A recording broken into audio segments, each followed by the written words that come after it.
And one of the questions, the first question we asked the group, what time is it in Europe for the media? What time is it for the European Commission? What time is it for the consumer? We had a bunch of people from different countries in the room. We had one say, what do you mean with this, what time is it? And I said, it's interesting you should ask that, because even somebody who speaks English doesn't exactly know what to do with this question. It's not the usual question, because you could say it's 5 to midnight, it's time for lunch. It's time we actually listened to the consumer a bit more. So nobody exactly knows what the answer is to this question. Why don't you try it, see what happens? I noticed the conversation was very alive and people were talking a lot. The last question we asked them in the World Cafe was, what is it that we can do together on behalf of the consumer that neither of us can do alone? Which is a really interesting question. What could we do together that neither of us could do alone? At the end of this cafe, they said to us, wow, you know, we have never spoken to each other as human beings. We've only ever used a protocol, but we enjoyed meeting each other, and it was a relief to speak to each other as human beings. And we decided we're actually on the same team. You know, we're trying to do something on behalf of the consumer. We could work together to make that happen. There was a fundamental shift in how they felt about each other from the questions we asked. So I want to show you a kind of way that a question evolved, and then I want to ask you to work on your own. So here's a little story. Some years ago in New Zealand, I was asked to support a youth initiative called Youth Connect. They wanted to have 5 sessions across New Zealand at exactly the same time with young people, and they wanted to invite young people to think about the future of the country. So that was kind of fun. So the question I got was, or the request, would you please help work with Youth Connect? Okay. So my question, of course, was, what's the purpose of this? Typical me. Yeah, what's the purpose? So I began to hear about the problem. The problem is that everybody thinks young people are taggers and they mess up the buildings and they are lazy and they blah, blah, blah, blah. And I went, wait a minute, boring. What is it really about? So we started out with the problem, why isn't anybody listening? We feel like nobody's listening to us. I said, okay. So what would you prefer instead? So what, you know, what's the solution? So Ben said, 21-year-old said, how can we get young people a voice? So that was our second question. How can we get young people a voice? Okay, so what do you want? You know, if that's how do we get young people a voice, then what is it you want instead? If they're not being listened to and they don't have a voice, what is it? So we came up with this. What role could young people take? So that's interesting. That's moving on, isn't it? So that this is more powerful than this. This is going to get us somewhere different than this. Why isn't anybody listening? Or the action committee. So then I asked my favorite question of all, what do you really want? Kind of like, why are you really here? That's also my favorite question. So we came up with this. What contribution could young people make? So that's different already as a stance or as a possibility. What contribution could it make? And at that time we were working on this, my mother had sent me a book that was called What Are Old People For? So I asked Ben, what are young people for? Okay, young person is meant to be annoying, provoking, blah, blah, energetic, whatever. So if we were looking for a deeper purpose, what is a younger person for? It took us about 2 hours, but we finally crafted this question, which is the question we finally were working to. What if New Zealand were a place where young people were an irresistible force for positive change?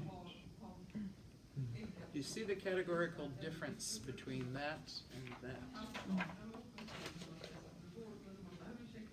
Because the assumption in this is that they could be a force for irresistible change, where the assumption is we just have to listen to people and they'll be okay. So one thing I want to point out on a question is that all parts of a question are working at all times. So this is working as a whole, and the parts are working too. So this bit, what if, is actually indicating to my mind that there is a possibility. Or how may we, how could we, in what ways? All of those formulations are telling my mind that there are many possibilities. Secondly, the original question read Aotearoa New Zealand, which is actually the legal name of the country. New Zealand is a bilingual country. Most people don't like that or appreciate it, or some people don't like it or appreciate it, so we wanted to provoke people. So we called it the full name. And then place. What place are we talking about? Are we talking about the whole country? Are we talking about your place? Are we talking about your city? So place is already a provocation. What is a young person? In New Zealand, legally a young person is 12 to 25. That's how the law defines a young person. On the other hand, if you're a Maori person, if you're an indigenous person in New Zealand, as long as there's somebody older than you in the room, you're the young person. So if you're 75 and there's an 82-year-old around, you are the young person. Doesn't that give you hope? So fantastic. So there's already, we can talk about what do you mean when you say young people. Then irresistible force, what is that? We could inquire into that. And positive change, what do we mean? So you see each layer, there's a whole lot of this in here that could be inquired into.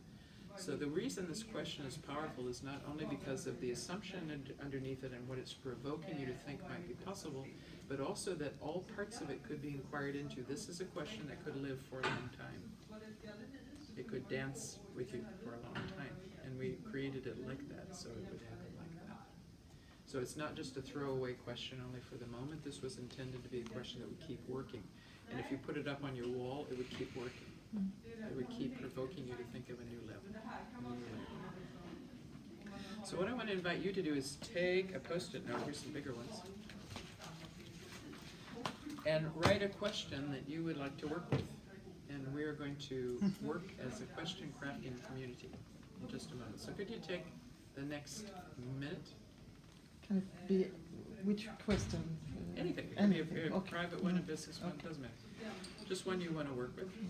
And just write it on the Post-it note. So whatever form that comes out in, that's fine. Just go for it.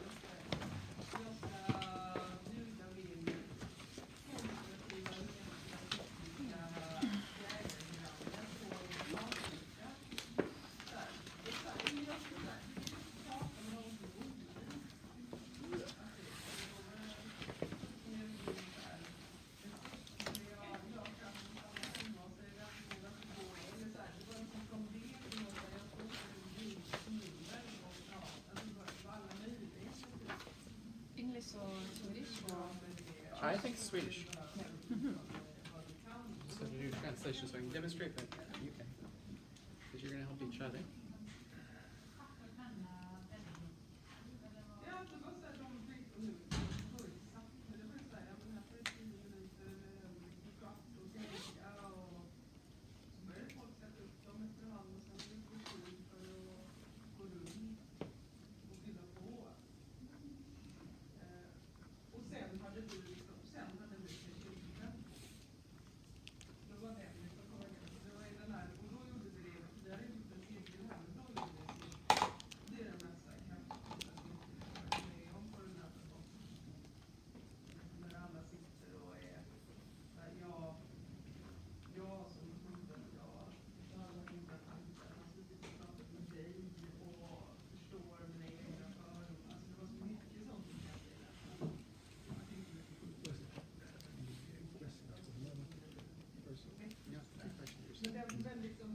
And it doesn't have to do something with the rest of this, no, okay.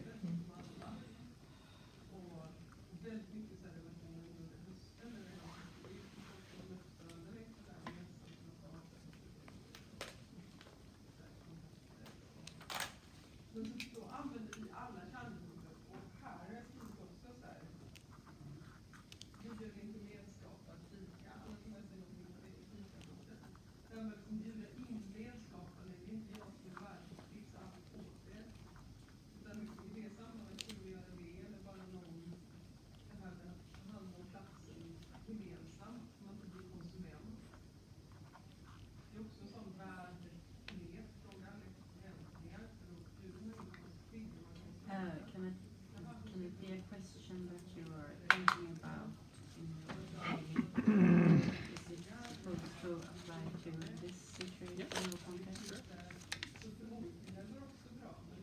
Okay, got one? Can it be a very big question? Sure. You Any want me to question. read? No, keep it. You keep it. Okay. that one? Perfection is not required. Yay! No problem.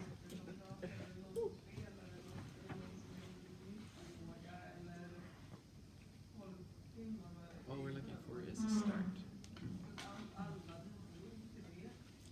And if I see there's a question on the table here, so if anybody doesn't have one, the question here is, what is storytelling? So there is already a question there from the last session. If you need one.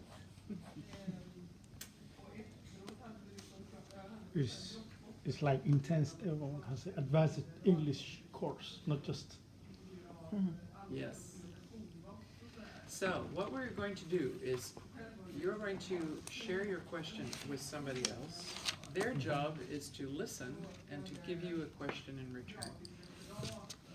And all you do is write that question down. Thank you, write the question down, move to the next person. So you're just going to hear each other's questions, give a question in return.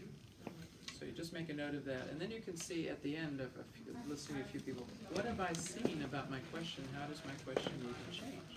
Have I got an idea of how it might change? So has anybody got one they want to share with me so I can demonstrate this? Yes. What's the meaning of life? What is life trying to tell me right now? So all you do is write that down. So that's my provocation to her question. So you don't have to take on anything. You're just listening for a little bit of a provoking of how else could this question be shaped that might be more powerful for me than it is now. And the next time she needs someone. She reads her original question out, and here's what they say. What did you say? What is life trying to Teach me right now. So you keep reading out your original question, and you just offer the first question that comes to you. It doesn't have to be perfect either. Okay, so let's just stand up for a moment. Go to somebody. So let's see if we can move around and get at least 3 or 4 inputs.